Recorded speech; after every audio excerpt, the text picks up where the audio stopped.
皆さんこんにちは。いきなりですが、少し想像力を働かせて、ある場面を思い浮かべてみてください。皆さんは、今歯医者さんの待合室にいます。奥から聞こえてくるあのキーンというドリル音。あの音を聞くだけで、背中がゾクッとしたり、冷や汗が出たりするという方は、決して少なくないはずです。現代の私たちは、治療の前に麻酔をしてもらえることを知っています。チクリとする注射の痛みこそあれ、治療中の激痛に耐える必要はないと分かっています。それでも怖い。それが人間の本能というものです。では、もしもその麻酔が存在し、なかったらどうでしょうか。歯の治療だけではありません。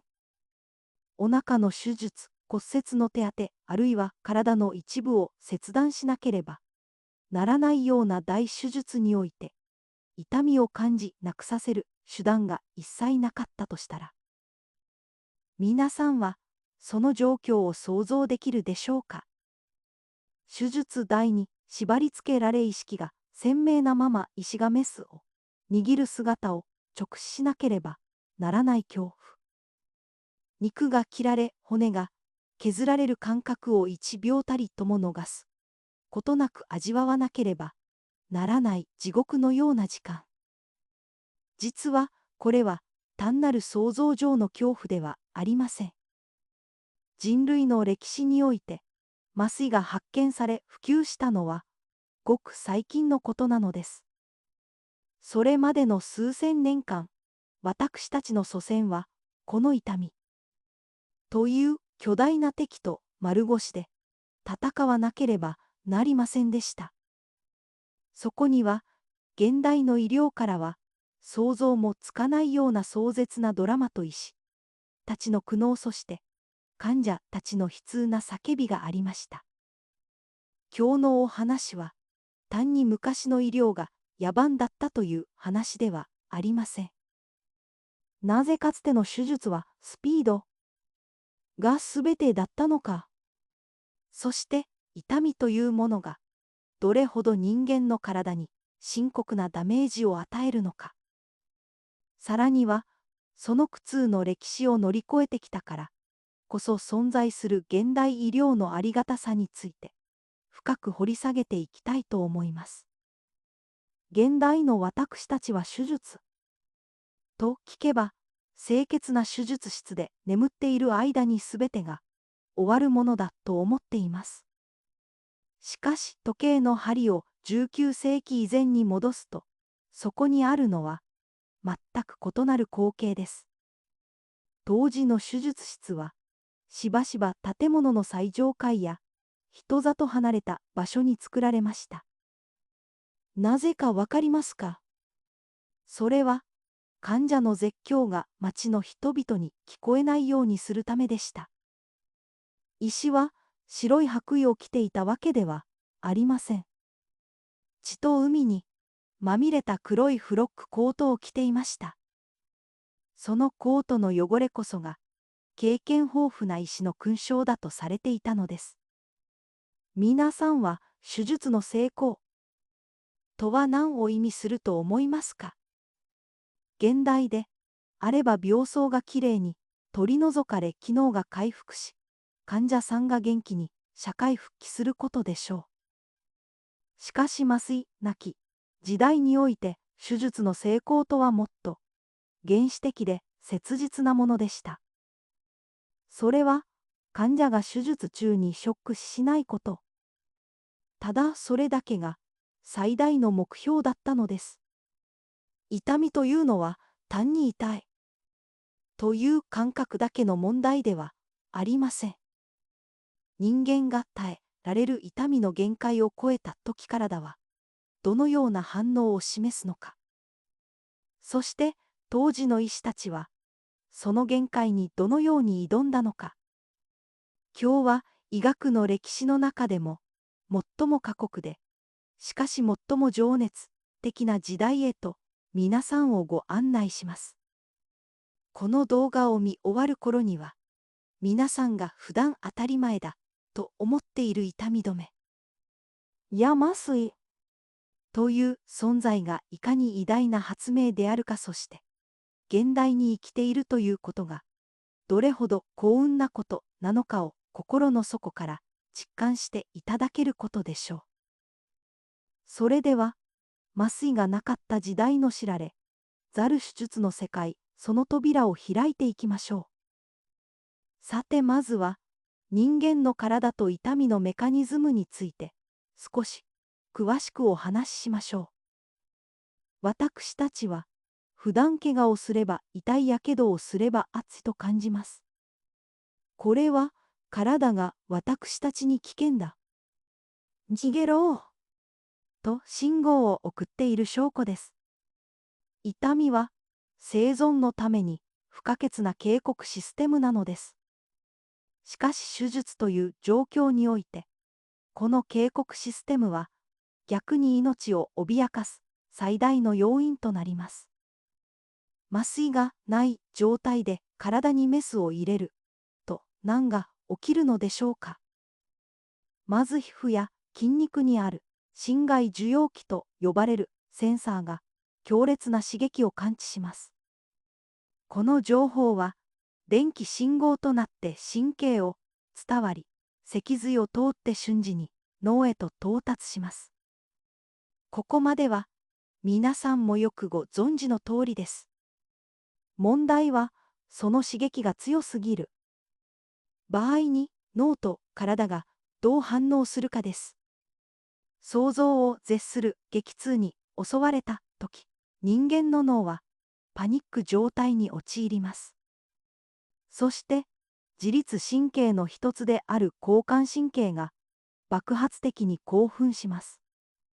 これはいわゆる闘争反応と呼ばれるものです。目の前に猛獣が現れた時と同じように体は生き残るために全力を振り絞ろうとします。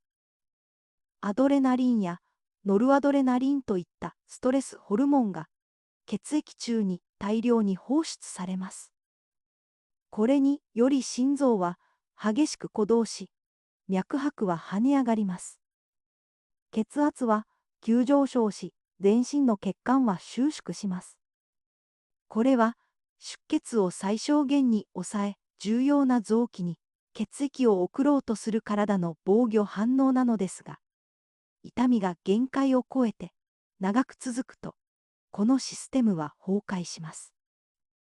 交感神経の興奮がピークに達した後、今度は急激に副交感神経が優位になり、血管が一気に拡張してしまうことがあるのです。するとどうなるでしょうか。血圧は急降下し、脳や心臓に必要な血液が回らなくなります。意識は遠のき、顔面は蒼白になり、冷や汗が噴き出します。これが医学的に言う神経原性ショックと呼ばれる状態です。当時の手術において最も恐れられていたのがこのショック死でした。手術そのものはうまくいったとしても、痛みに耐えきれずに体がシャットダウンしてしまう。あるいはあまりの恐怖と苦痛によって心臓が停止してしまう。現代の医学では痛みはコントロールすべきものですが、当時は痛みこそが死神そのものだったのです。また出血の問題も深刻でした。麻酔がないため患者は暴れます。どんなに屈強な男たちが押さえつけても肉を切られる激痛には抗えません。体が動けば石の手元は狂います。血管を傷つければ大量の出血を招きます。痛みによるショックと出血によるショック。この二重のショックが患者の命を容赦なく奪っていきました。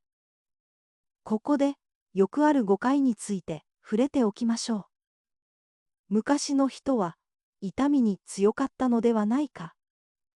精神力で耐えていたのではないか、と考える方がいらっしゃいます。確かに、当時の人々は、現代人よりも死を身近に感じていたかもしれませんし、我慢強かったかもしれません。しかし、生理学的な反応に昔も今も違いはありません。どれほど精神力が強くてもメスで、体を切り開かれる痛みが脳に到達すれば体は反射的にショック反応を起こします。これは意志の力でどうにかなるものではないのです。またお酒やアヘンがあったではないか、という疑問を持つ方もいるでしょう。確かに手術前には大量のブランデーやワインを飲ませたり、アヘンチンキを与えたりすることもありました。しかしこれらは現代の麻酔薬とは似て非なるものです。お酒で泥酔させても意識が朦朧とするだけで、痛みを感じる神経がブロックされるわけではありません。アヘンにしても鎮痛作用はありますが、手術の激痛を完全に消し去るほどの量を与えれば、今度は呼吸が止まって死んでしまいます。つまり安全かつ完全に痛みを消す方法は存在しなかったのです。さらに言えば、当時の医学知識の欠如も状況を悪化させていました。手術の前に患者の全身状態をチェックするような習慣はありませんでした。心臓が悪いのか血が止まりにくい体質なのか、そういったリスク評価なしにいきなり手術が行われていたのです。栄養状態が悪くただでさえ体力の落ちている患者が麻酔なしの手術という究極のストレスにさらされる。それがどれほど無謀で危険な賭けであったか想像に難くありません。このように背景を知れば知るほど当時の手術がいかに過酷な環境で行われていたかがわかります。医師たちは決してサディストだったわけではありません。彼らは目の前の患者を救いたいと必死でした。しかし彼らの手には麻酔という武器がなかった。その代わりに彼らが磨き上げたのがスピードという名の技術だったのです。それではここからは当時の手術の現場が具体的にどのようなものだったのか、まるでその場にいるかのように詳しく見ていきましょう。ここが今日のお話の中で最も重要でかつ最も壮絶な部分です。心の準備はよろしいでしょうか。19世紀初頭ロンドンのある病院の手術室を想像してください。部屋の中央には頑丈な木製の手術台が置かれています。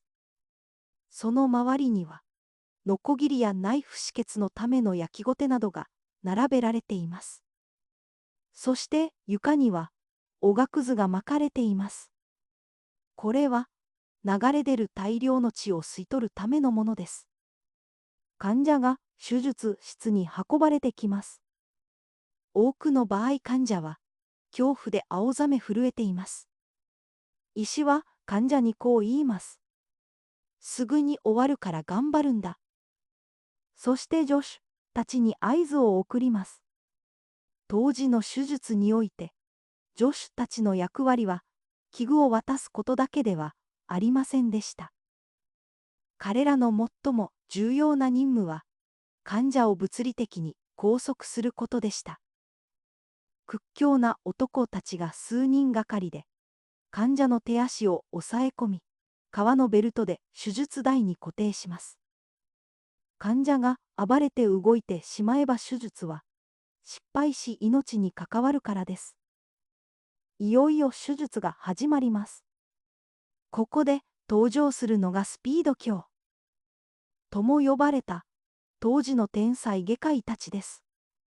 彼らにとって良い外科医の条件とは、手先が器用であることや知識が豊富であること以上にとにかく手が早いこと。でした。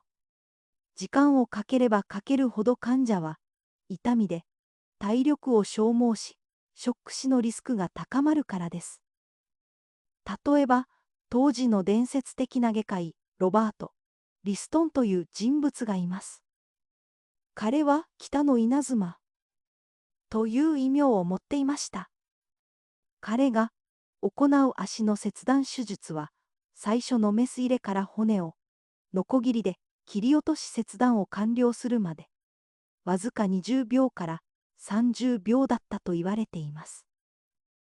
1分もかかればそれは遅い。とみなされたのです。想像してみてください。医師は左手で患者の太ももをわしづかみにし、右手には長く鋭いナイフを持っています。タイムを測れ。と叫び一気にナイフを突き立てます。皮膚が裂け筋肉が切断される音。患者の絶叫が手術室に響き渡りますが医師は手を止めません。一瞬たりとも躊躇することは許されないのです。筋肉を一たちで切り開くと次は骨を露出させます。助手が筋肉を上に引き上げ医師はノコギリを手に取ります。ギコギコという骨、引く鈍い音が響きます。この瞬間が患者にとって最も耐え難い時間だったと言われています。骨膜には神経が集中して、折り底をノコギリで引かれる痛みは筆舌に尽くしがたいものです。しかし、リストン医師のような名医は、猛烈な速さでノコギリを動かし数回往復させるだけで、骨を切断してしまいました。切断が終わると、次は止血です。切り口からは動脈血が噴き出しています。これを止めなければ、患者は失血死してしまいます。現代のように電気メスで焼いたり吸収される糸で丁寧に結んだりする時間はありません。当時は煮えたぎる油を切り口にかけたり、真っ赤に焼けた鉄の棒を押し付けたりして、傷口を焼いて塞ぐ焼灼法が一般的でした。切断の激痛に続いて今度は、やけどの激痛が患者を襲います。肉の焼ける匂いが手術室に充満します。あるいは剣士で血管を縛る方法もありましたが、これも滑りやすい血の中で、暴れる患者を相手に行うのは至難の業でした。このような手術は、足の切断だけではありません。膀胱結石の手術もまた、激痛を伴うものでした。膀胱の中に石ができ、排尿のたびに激痛が走る病気です。この石を取り出すために麻酔なしで、会陰部つまり股の間を深く切り開く必要がありました。患者は特別な姿勢で固定され石は、手探りで膀胱内の石を探し出し監視で掴んで引きずり出すのです。この手術を受けた患者の記録が残っています。彼らは焼けた棒を体の中に突き刺されたようだ。とか、魂が体から引き剥がされるような痛み。と表現しています。あまりの痛みに手術中に失神する患者もいましたが、医師にとっては、患者が失神して動かなくなることは、むしろ手術を進めやすくする好都合なことでもありました。なんと残酷な現実でしょうか。さらに女性にとって過酷だったのが乳がんの手術です。有名な小説家ハニー・バーニーが1811年に受けた乳房切除手術の手記は読む者の胸を締め付けます。彼女は麻酔なしで乳房を切り取られる恐怖と痛みを克明に書き残しています。私は叫び声を上げました。その叫び声は、途切れることなく手術の間中ずっと続きました。私は医師たちの手が、私の肉を切り裂き骨を削る感覚をすべて感じていました。ナイフが神経に触れたとき、私は目が見えなくなるほどの痛みを感じました。彼女の手記からは、肉体的な痛みだけでなく意識がある中で、自分の体が切り刻まれるという精神的なトラウマの深さが伝わってきます。彼女は医師たちが悪いわけではないことを理解しつつも、その体験がどれほど非人間的なものであったかを訴えました。そして手術が終わっても、地獄は終わりません。むしろそこからが本当の戦いでした。当時は、まだ細菌やウイルスの存在が知られていませんでした。消毒という概念がなかったのです。手術に使われる器具は、前の患者の血がついたまま使い回されることも珍しくありませんでした。医師の手も手術着も不潔そのものでした。その結果、ほぼすべての患者が術後に深刻な感染症を引き起こしました。傷口は化膿し高熱が出ます。当時は傷口から出る脳海について良性の脳などと予備治癒の過程だと勘違いしていましたが、実際にはそれは敗血症の兆候でした。手術そのものの痛みには耐え抜いたとしても、その後の感染症によって多くの患者が命を落としていきました。病院に行くと殺されるという噂が立つほど、当時の術後死亡率は高かったのです。では、患者側だけでなく医師側の心理はどうだったのでしょうか。これもまた過酷なものでした。毎日のように患者の悲鳴を聞き目の前で人が死んでいくのを見る。心優しい医師の中には、精神を病んでしまったり、外科医を辞めてしまったりする者もいました。しかし多くの外科医は自分の感情を殺すことで、この仕事に向き合っていました。患者の叫び声に耳を貸すな。それは手術の邪魔になるだけだ。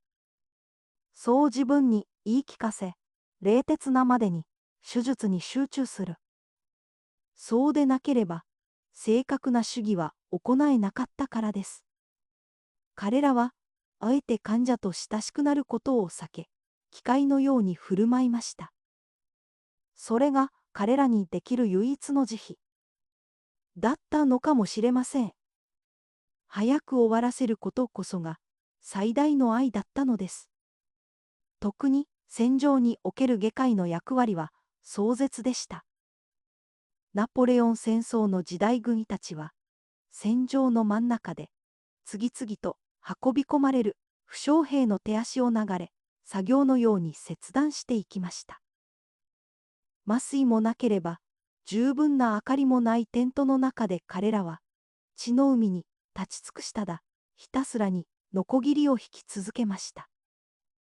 彼ら自身もまた、トラウマを抱えながら職務を遂行していたのです。このように、麻酔なき時代の手術、すなわち核心部分において、私たちが直面するのは、単なる痛みの記録ではなく、人間の尊厳と生存本能がぶつかり合う極限の状況です。医師も患者もそれぞれの立場で必死に戦っていました。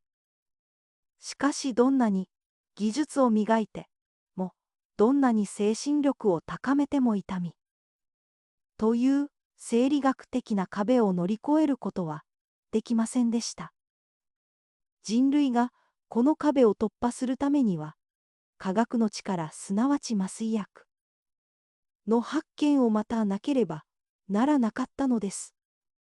この暗黒の時代は、ある日突然終わりを告げます。それは医学史上最も劇的で、最も喜ばしい瞬間の一つでした。次は、その転換点とそこから、私たちが何を学び、どう現代に生かしていくべきかについてお話ししましょう。想像を絶する痛みの歴史を経て、人類は、ついに魔法の水を手に入れます。1846年、アメリカのボストンにある、マサチューセッツ総合病院で、歴史的な公開手術が行われました。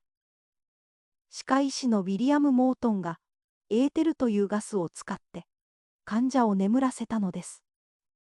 手術室は静まり返っていました。いつものような患者の叫び声も暴れる音もありません。外科医は落ち着いて腫瘍を切り取り手術を終えました。目を覚ました患者はいつ手術が始まるのですかと尋ねたと言います。それを見た高名な外科医は観衆に向かって震える声でこう宣言しました。諸君これはインチキではない。This is の本部。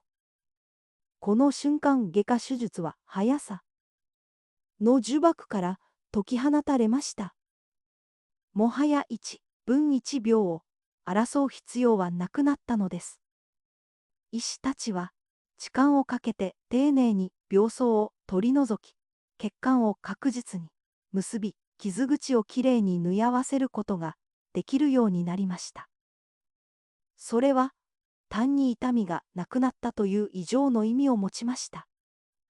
手術が切断と破壊から修復と治療へと進化したのです。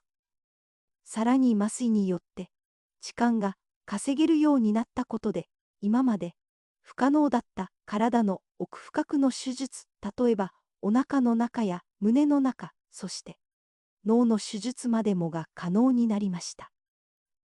そして、その後の消毒法の確率と相まって手術の生存率は劇的に向上していきました。では、この歴史から現代を生きる私たちは、何を学びどう行動すべきでしょうか。まず日常生活において、痛みを我慢しないことの重要性です。かつての人々は我慢するしかありませんでした。しかし現代には、優れた鎮痛手段があります。痛みは体へのストレスとなり、回復を遅らせます。痛み止めを飲むのは体に悪い。我慢するのが美徳だ。と考えてしまう方も、特に日本では多いかもしれません。しかし医学的な観点から言えば痛みを適切にコントロールすることこそが治癒への近道なのです。手術後の痛みで、あれ慢性の痛みで、あれ我慢せずに医師に相談し、適切な緩和ケアを受けることは、自分自身の体を守るための賢明な選択です。次に、現代の医療技術への信頼と感謝です。私たちが病院で受ける検査や処置、その一つ一つに、過去の膨大な犠牲とそれを乗り越えようとした先人たちの執念が詰まっています。胃カメラが苦しくないのも歯の治療が痛くないのも決して当たり前のことではありません。その背景にある歴史を知ることで、医療従事者へのリスペクトや自分の健康を大切にしようという意識もより深まるのではないでしょうか。また予防という観点も忘れてはいけません。かつての手術は命を救うための最終手段であり、一か八かの賭けでした。しかし現代では、早期発見早期治療ができればそもそも体に大きな負担をかける手術を回避できる場合も多々あります。定期的な健康診断を受け、小さな不調を見逃さないこと。日々の食事や運動に気を配ること。これらは、あの過酷な手術台に上がらずに済むための現代人に与えられた特権であり、義務でもあります。そして、心の持ちようについても考えてみましょう。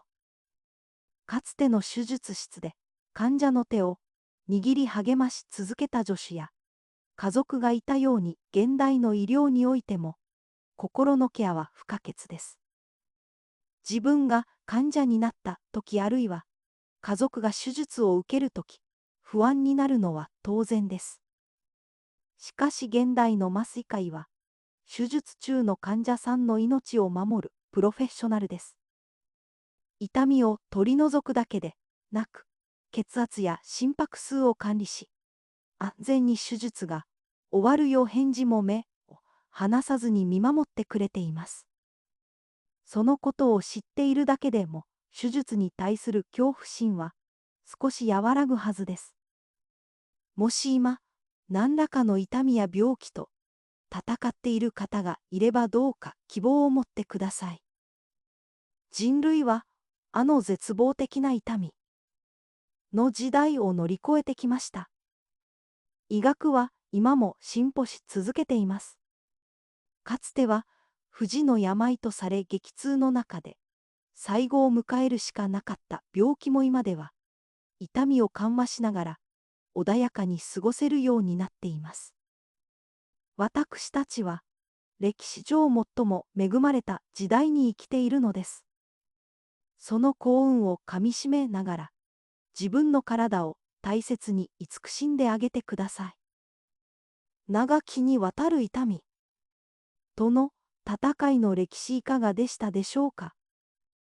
最後に今日のお話を振り返りながら、皆さんへのメッセージをお伝えしたいと思います。私たちは、胸麻酔がなかった時代の手術がいかに過酷で、想像を絶するものであったかを見てきました。それは、単なる野蛮な行為ではなく医師たちが、患者の命を救うために、時間と痛みという巨大な敵に対して必死に戦った記録でした。ロバート・リストンのような早業の外科医たちは、現代の感覚からすれば乱暴に見えるかもしれませんが、彼らなりに患者の苦痛を最小限にしようとした英雄だったのです。また痛みというものが単なる不快な感覚ではなく、生理学的に命を脅かすショック状態を引き起こすというメカニズムについても学びました。交感神経の暴走そして循環不全。人間の体はあまりに強い痛みには耐えられないようにできているのです。だからこそ痛みをコントロールする技術の発見は人類にとって火の発見や車輪の発明に匹敵するほどの偉大な革命だったのです。